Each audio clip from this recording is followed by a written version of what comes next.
Bonjour les amis et bienvenue dans ce nouveau format de vidéo. Si vous suivez mes aventures sur Instagram, vous avez dû voir cette nouvelle lubie que j'ai eue et je vous explique tout du coup juste ici. J'ai eu l'idée il y a quelques semaines de réaliser un nouveau format de vidéo en me basant sur vous. Les personnes qui voulaient participer à ce nouveau format m'ont donc appelé afin qu'on puisse échanger sur leur situation et que je puisse au travers de cette vidéo pouvoir apporter mes conseils et expliquer comment est-ce que l'immobilier peut s'adapter à leur profil. Pourquoi j'ai décidé de faire ce format? Parce que chaque situation est différente. L'immobilier, c'est une chose qui s'adapte aux personnes et pas l'inverse. Chaque personne est différente et donc chaque projet sera lui aussi différent. Et il sera surtout personnalisé à la personne. Bref, sans plus attendre, je vous propose de passer à notre premier sujet, c'est parti!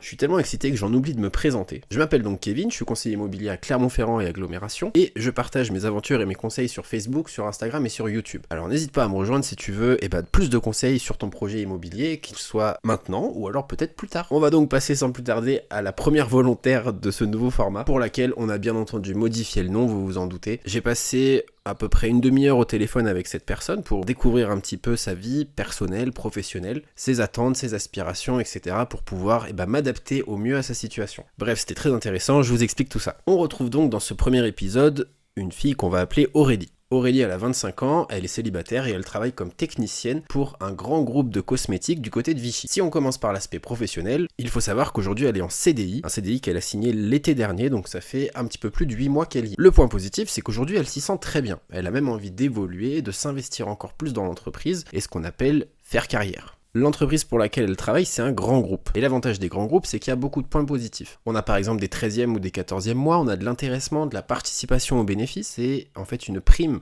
de fin d'année qui est versée aux salariés en fonction des résultats de l'année de l'entreprise et qui peut être au choix soit récupérée directement avec du coup un système d'imposition ou alors bloqué sur ce qu'on appelle un plan épargne entreprise ou PEE qui va donc être placé sur une épargne pour être fructifié et qu'on pourra ensuite débloquer librement au bout de 5 ans. Et ça, sans frais ni imposition. C'est donc une forme d'épargne et généralement, les pourcentages de rémunération sont plus intéressants que ceux qu'on peut trouver à la banque sur des taux classiques. Là où c'est intéressant, c'est que Aurélie, elle me dit ne pas avoir d'épargne aujourd'hui. Elle n'a pas fait l'effort d'épargner. C'est pas grave, on va s'adapter. Mais du coup, cet intéressement, ça peut être sa forme d'épargne finalement. Dans cette entreprise, on sait que l'intéressement, ça équivaut au poste similaire au sien à 10-12 000 euros par an. Donc ça, c'est plutôt une bonne nouvelle. Si on passe maintenant à la partie logement, Aurélie, aujourd'hui, elle est en location. Elle a un loyer de 550 euros par mois. Je lui ai donc demandé, est-ce que ce montant te semble raisonnable par rapport à ce que tu gagnes? Est-ce que c'est beaucoup dans ton budget et il faudrait baisser? Ou alors est-ce que tu pourrais avoir un plus gros loyer? Pour elle, le montant aujourd'hui, il est raisonnable. Par rapport à ses activités d'à côté, c'est pas trop, c'est pas non plus pas assez, c'est très bien.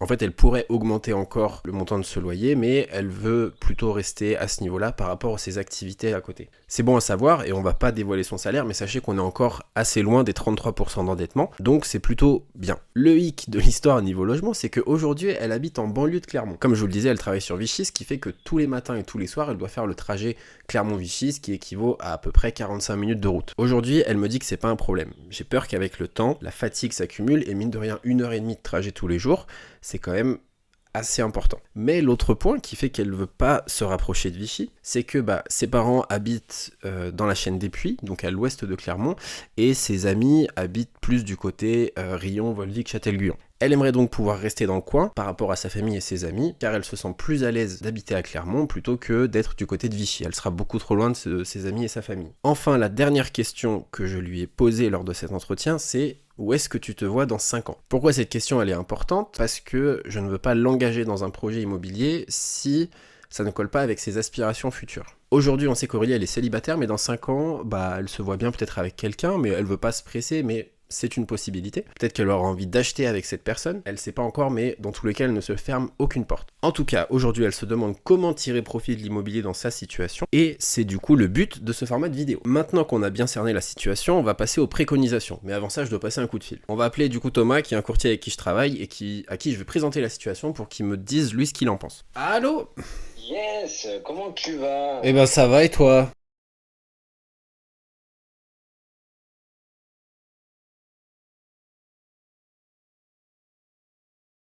On prendra les petits pains au choc, les petits croissants, on ira faire un petit déj quand on pourra de nouveau voir des gens.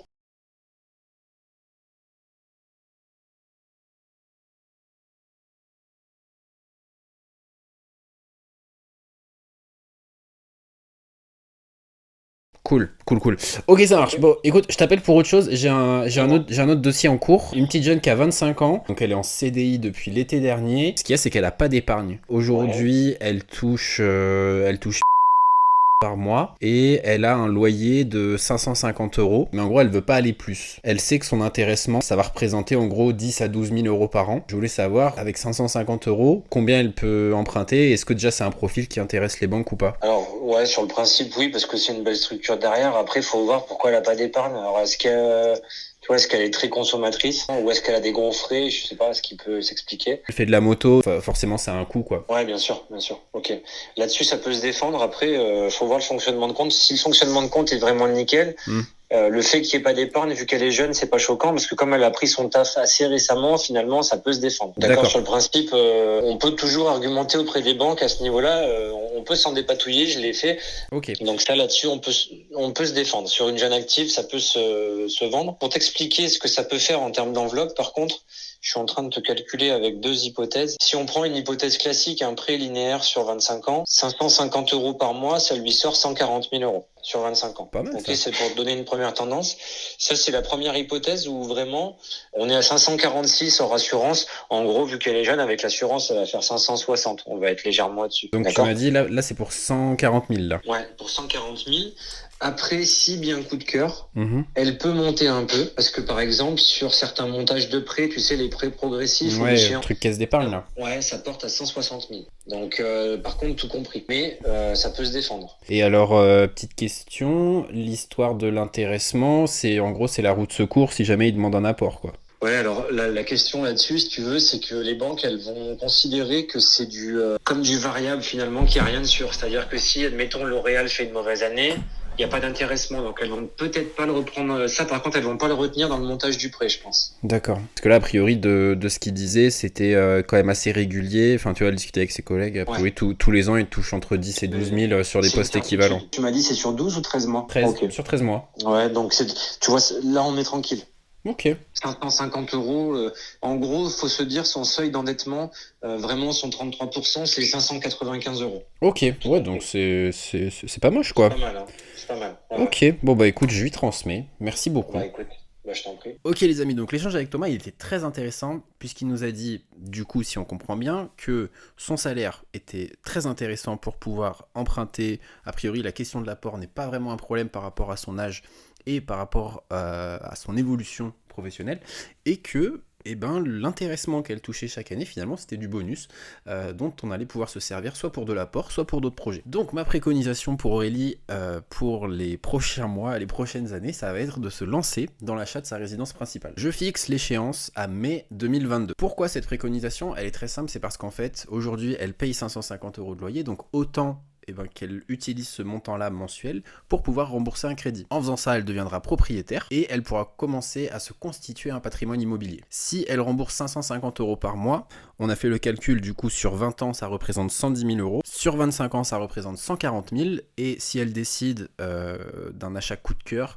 il faudra compter 160 000 euros, du coup, via un prêt progressif. Donc, c'est encore une autre forme de prêt. Thomas l'a dit que la question de l'apport n'était pas forcément nécessaire. Je pense, personnellement, que même si c'est pas nécessaire, ça va être bien de se constituer de l'épargne et de montrer sur les relevés qu'on fait cet effort bancaire. On va partir d'un constat qu'il va lui falloir pour mai 2022, 9 000 euros. 9 000 euros, ça correspond aux frais de notaire. Et pour ça, je lui conseille de séparer ce montant-là en deux. La première partie, ça va être un effort d'épargne mensuel. Ce que je l'invite à faire, c'est à épargner de manière mensuelle et à mettre de côté, je pense, par exemple 200 euros. Elle peut mettre cet argent sur un livret A ou sur un PEL. Voilà, ce qu'il faut, c'est le mettre de côté. Si on reprend cet exemple de 200 euros, elle se retrouvera du coup en mai 2022 avec l'équivalent de 2000 euros sur son épargne, ce qui est quand même assez correct, mais surtout, il y aura cet effort mensuel que va apprécier le banquier. Le reste des 9000 euros, donc si on a 2000 euros d'un côté, on va avoir 7000 euros de l'autre, et on va pouvoir le débloquer directement sur le P2E, donc c'est-à-dire le plan épargne entreprise, et on va le débloquer avec la condition d'achat d'une résidence principale. Cette condition-là, elle va permettre de débloquer les fonds sans frais et sans imposition. Ça, c'est pour la première partie. Et dans 5 ans, imaginons que dans 5 ans, elle rencontre quelqu'un, elle décide d'acheter en commun, elle aura deux choix. Le premier, ça va être de conserver le bien et de le mettre en location. Dans ces cas-là, les loyers reçus vont permettre de rembourser le prêt et du coup de continuer à accumuler du capital et du patrimoine immobilier. La deuxième solution, ça va être de vendre l'appartement. Vendre l'appartement, ça va lui permettre et ben, du fait qu'elle ait remboursé du capital pendant 5 ans, de pouvoir utiliser ce capital-là pour l'apport de son nouveau projet. Mais l'avantage d'avoir réfléchi comme ça à avoir une mensualité de 550 €, c'est qu'on sait qu'elle n'est pas au taquet sur son taux d'endettement, donc si jamais elle souhaite garder le bien, va falloir quand même faire quelques calculs, mais elle pourra partir sur d'autres projets tout en gardant son appartement. En fonction du projet, bien sûr. Et enfin, pour ce qui est de la localisation, là, c'est surtout au feeling. L'idée par rapport à son entourage personnel, ça va être de rester autour de Clermont. Je donne cette préconisation du fait qu'aujourd'hui, ça ne la fatigue pas et ça ne la dérange pas de faire les trajets Clermont-Vichy tous les jours. Ça, c'est la première solution. La deuxième solution, ça peut être de rechercher sur la partie nord de Clermont-Ferrand, donc je parle pas de Clermont-Nord, mais vraiment sur les villes qui sont au nord, à savoir donc Riom, Châtel-Guyon, sont des villes qui sont également très recherchées, les prix de l'immobilier sont un peu moins élevés, et ainsi on se retrouve avec des plus grandes surfaces, on est plus proche de Vichy, tout en étant proche de Clermont, donc ça peut être la solution d'être à l'entre-deux. Et en plus de ça, ce sont des zones qui sont aussi recherchées locativement parlant, donc c'est intéressant aussi d'aller chercher dans ces zones-là. Donc si on récapitule les amis, on a une phase 1, qui est d'épargner tous les mois une certaine somme jusqu'en mai 2022. La phase 2, on achète une résidence principale sur un prêt donc de 20 ou 25 ans à déterminer en fonction d'elle et puis de ce qu'elle trouve peut-être, en utilisant du coup l'épargne qu'on avait mis de côté depuis aujourd'hui jusqu'en mai 2022, mais aussi en débloquant de l'argent sur le P2E. Phase 3, quand on décide de partir sur d'autres projets, soit on fait en sorte de mettre le bien en location pour continuer à rembourser le prêt et se constituer du patrimoine, ou alors on décide de vendre l'appartement et ainsi le fruit de la vente permet de se constituer l'apport pour son nouveau projet. Et voilà les potes, j'espère que cette vidéo vous a plu. Bon, c'était la première, j'espère que vous serez indulgents, mais l'idée c'est vraiment de s'adapter à vous et à votre projet. J'espère que ce format vous plaît, n'hésitez pas à me dire si c'est le cas en commentaire. De même, n'hésitez pas à liker, à partager si cette vidéo vous a plu. Je vous dis du coup à très bientôt. Ciao!